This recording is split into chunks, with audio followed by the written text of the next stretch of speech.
sobretudo estiveram aqui em cima da mesa dois aspectos, o da formação e o dos concursos. Sobre a da formação, o que podemos dizer é que não há articulação possível entre aquilo que defende o Ministério da Educação e o que defende a FENPROF, designadamente no que tem a ver com a questão principal que ali esteve a ser discutida, que é o acesso à profissionalização.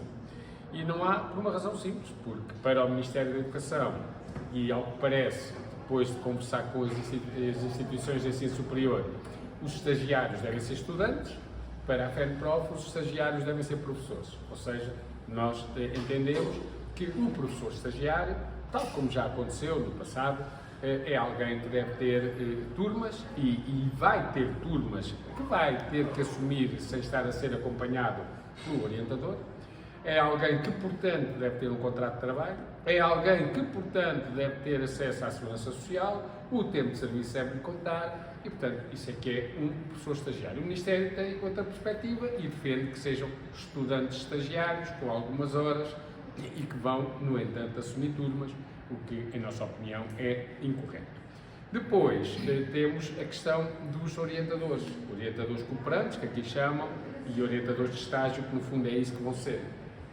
O que nós entendemos que deve acontecer é que um professor que seja orientador cooperante é um professor que não pode ter o seu horário completo, porque se ele tiver o seu horário completo, evidentemente que alguma coisa vai correr mal, ou o acompanhamento dos estagiários, ou as aulas com os seus alunos. E, portanto, o que tem que acontecer é que os orientadores cooperantes têm que ter uma redução de componente letiva e essa é que tem que ser a regra. Tem que haver uma redução que lhe permita, porque a questão aqui não é só ir ver uma aula ou outra dos estagiários, é que lhe permita ir à instituição de ensino superior onde vai ter que ter formação, onde vai ter que ter reuniões, onde tem que estar disponível para reunir com os estagiários na preparação do trabalho dos estagiários das aulas que eles também vão dar, e agora já se viu que em alguns casos de forma autónoma, para assistirem a aulas dos estagiários, para avaliarem os estagiários. E isto não pode ser feito, porque tem um horário completo com as turmas todas, os alunos todos, e ainda tem mais isto em cima. O que é que o Ministério aqui vem dizer? Que só pode ter redução se não houver inconveniência do serviço, ou seja, claro que vai sempre haver uma inconveniência no serviço, porque se tiver redução, há horas que têm que ser preenchidas por contratação e, portanto, não lhes vão ser autorizadas, e então vem dizer, por exemplo, uma coisa deste género, um professor que seja orientador e tenha 4 estagiários, vai receber a módica quantia por mês de 22 euros e 31 cêntimos por estagiário. Quer dizer, isto é brincar com o trabalho dos professores e, portanto, neste caso, vão ser os orientadores cooperantes, porque, como já aqui foi dito, quem tiver até 2 estagiários tem um valor de 84 euros mensais e se tiver 3 ou 4 de 89. Se dividirmos isto por estagiário, vemos, por exemplo, com 4 estagiários recebe 22 euros. Mas para nós a questão, mensalmente, mas para nós a questão nem se coloca se são 22 euros, eu diria até, quem tiver 4 estagiários tem a módica quantia de 1 euro por dia para acompanhar cada um dos estagiários. Mas a questão nem se coloca a esse nível, porque para nós a questão principal não é ir agora discutir se em vez de 22 devem ser 30 ou 50, mas dizer que tem que haver condições para fazer uma orientação que tenha qualidade. Para ter qualidade, as pessoas têm que ter tempo, e para ter tempo tem que ter redução da sua componente letiva. Portanto, com as condições que o Ministério aqui fala, estamos convencidos que vai ser muito difícil encontrar quem esteja disponível para ser orientador cooperante nas escolas, porque, na verdade, as condições são terríveis e não Mas esta questão de só poder reduzir o horário se não tiver inconveniência do serviço significa que, no fundo, acaba por não ser propriamente uma escolha. Exatamente, porque até aqui o que estava era a possibilidade de... havia uma redução, mas havia a possibilidade de o próprio orientador, se quisesse, podia optar pela remuneração, se quisesse. Portanto, a regra era a redução. Mas isso no diploma... Isso no diploma que agora foi revogado. O que é que faz o Governo agora?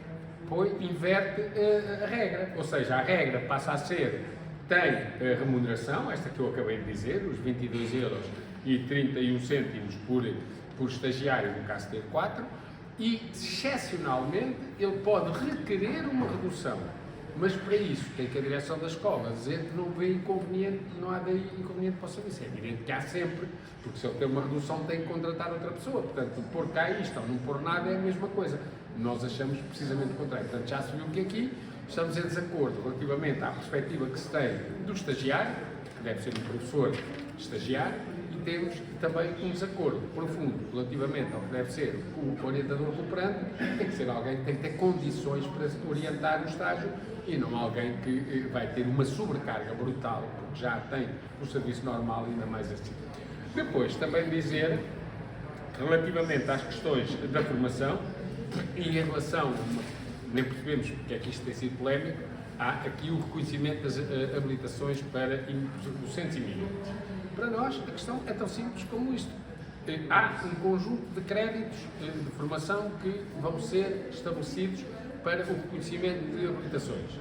Se esse reconhecimento for feito de igual maneira para os nacionais como para estrangeiros, para nós é uma coisa absolutamente diferente. Desde que se tenham os requisitos habilitacionais, deve ser reconhecido.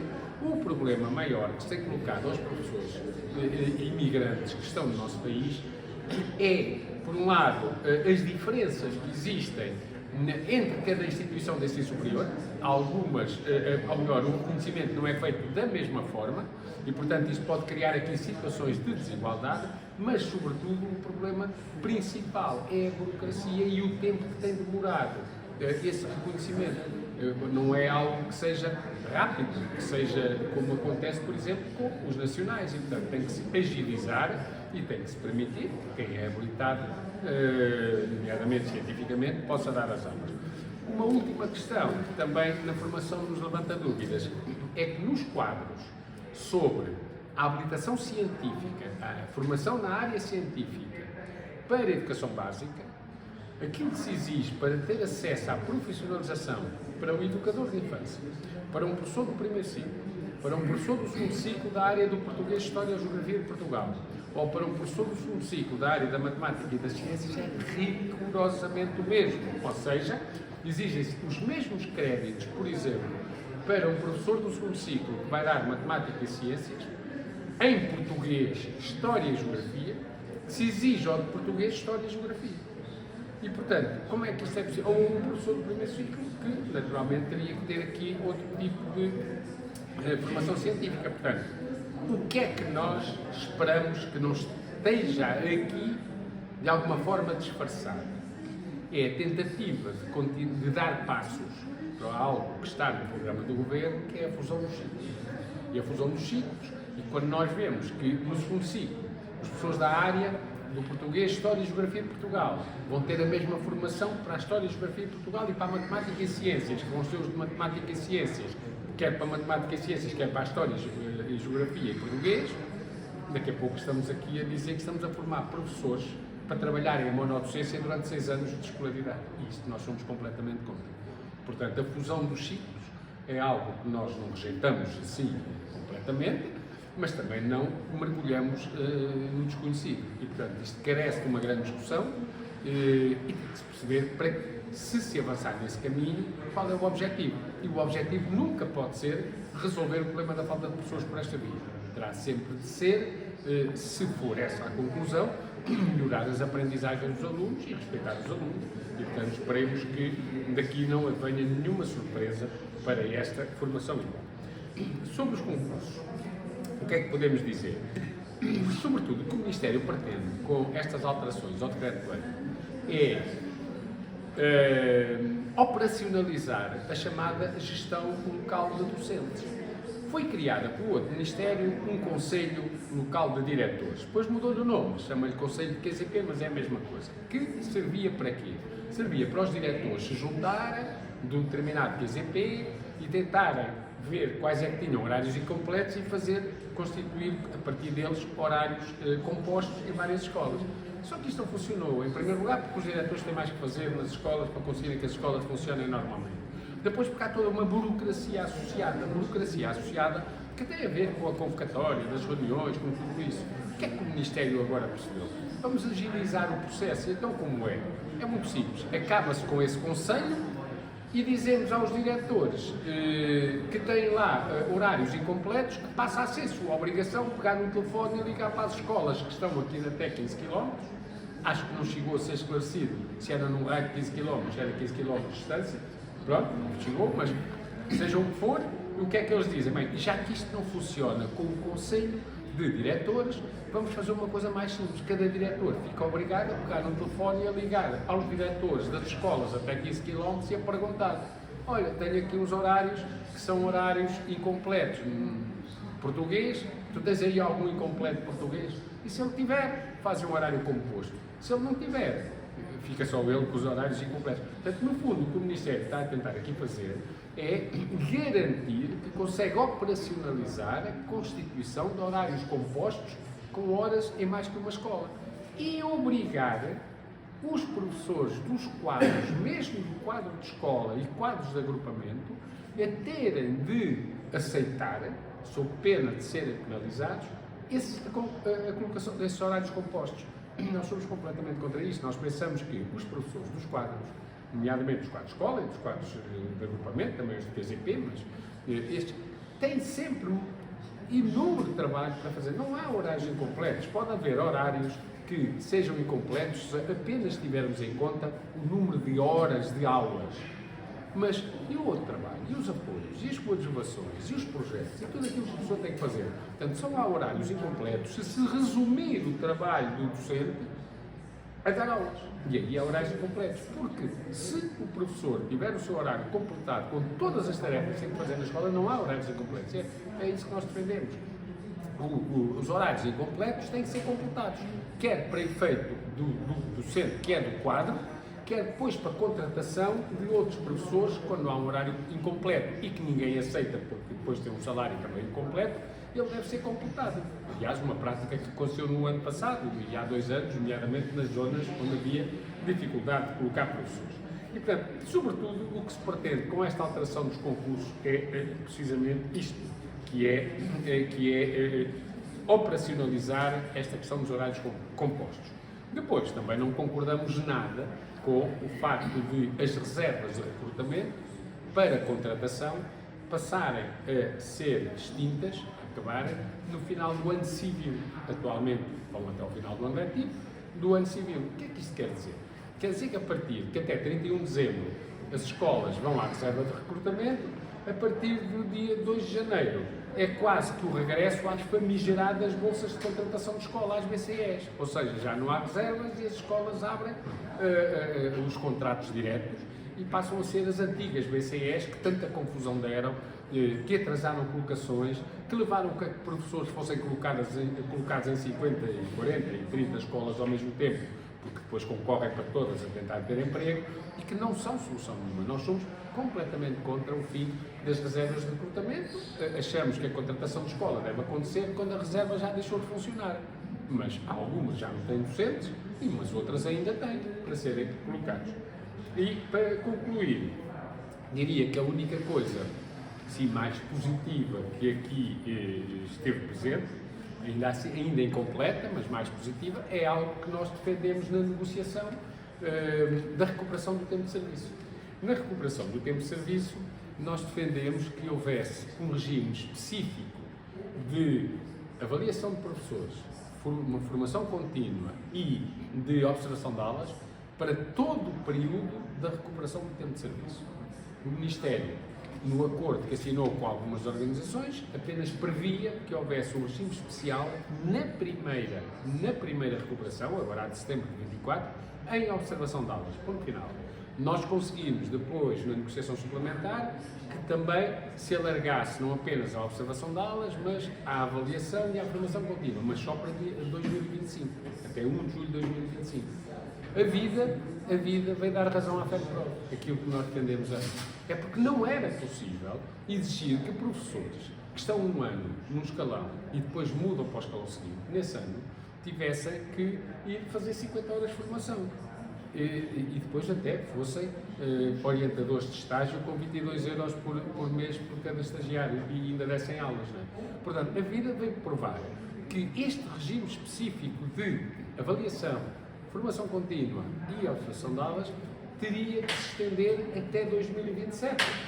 Portanto, o Ministério podia logo ter colocado isso se tem ouvido a proposta da FENPROF na negociação anterior, não ouviu, mas a vida deu-nos razão, como em tantos outros momentos e outras coisas tem dado, e agora vai ter que estender. Mesmo assim, há ali um ou outro aspecto que ainda vamos ter que defender, por exemplo, se um escalão de 4 anos são precisos 50 horas de formação, e se um escalão de 2 anos são 25, quando a pessoa está 1 ano num escalão não tem que ter mais que 12 horas e meia, porque é a média por ano das horas de formação, e para já ainda não é isso que hoje ficou.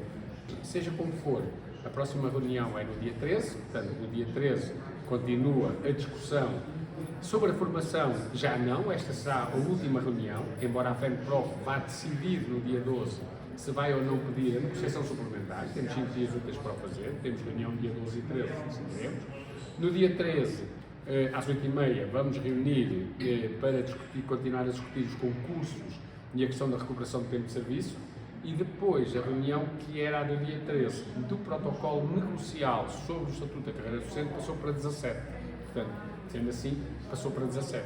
Para além destas reuniões todas, portanto, a 13, dia 17, temos ainda uma outra a 18, no Ministério, à tarde, sobre a criação de um grupo de recrutamento de intervenção precoce na infância. Foi uma reunião em que a FENPROF, associada a várias organizações de educação especial e de educação de infância, apresentou uma proposta e que vamos ter essa reunião dia 18. E no dia 9 de janeiro está já marcada também a terceira reunião da Comissão de Acompanhamento do Estatuto de Carreira Docente, aliás, da recuperação de tempo de serviço, a Comissão de Acompanhamento da recuperação de tempo de serviço, e há um conjunto de matérias que é preciso ainda esclarecer para que as pessoas possam de facto recuperar sem obstáculos, sem entraves e sem problemas, porque há ainda problemas que persistem, e não falo apenas da plataforma, que ainda continua a ter problemas, falo mesmo de outros aspectos. São técnicos, não vou aqui dizer, mas não vale a pena, mas um deles que é ali colocado tem a ver com os professores que tinham tido uma bonificação de 365 dias por conta do chamado acelerador, e o Ministério ainda não tem resposta para isso, continua a analisar o caso. Portanto, ainda precisamos esclarecer isso. E, portanto, foi tudo o que se passou. As reuniões para a frente são estas, e pelo menos há uma coisa que é importante, e que foi por aí que nós começamos, é que nós não temos nenhum problema em estar a reunir com as outras organizações sindicais. Isso para nós não é problema. O que para nós é problema é estarmos ali, 11 ou 12 organizações, e depois o Ministério apresenta as suas propostas em PowerPoint, cada um pronuncia-se, e ao fim de 2 horas e meia o Ministério está a dar as respostas que alguns já foram colocadas há muito tempo, e às vezes não é a mesma coisa. A negociação é diferente. Nós podemos estar numa situação em que se põe, se contrapõe, se argumenta, se fundamenta, se contra-argumenta, e portanto se faz a discussão, quando estamos aqui numa coisa que há uma apresentação, depois nós damos uma opinião, e depois passado 2 horas ouvimos uma resposta. E, portanto, estas reuniões já são um massacre. Aliás, como toda a gente viu, nós entramos aqui às 2 da tarde, 2 e pouco, e penso que são quase 8. E, portanto, o próprio cansaço apodera-se das pessoas, e às vezes no final das reuniões já são um bocadinho a despachar.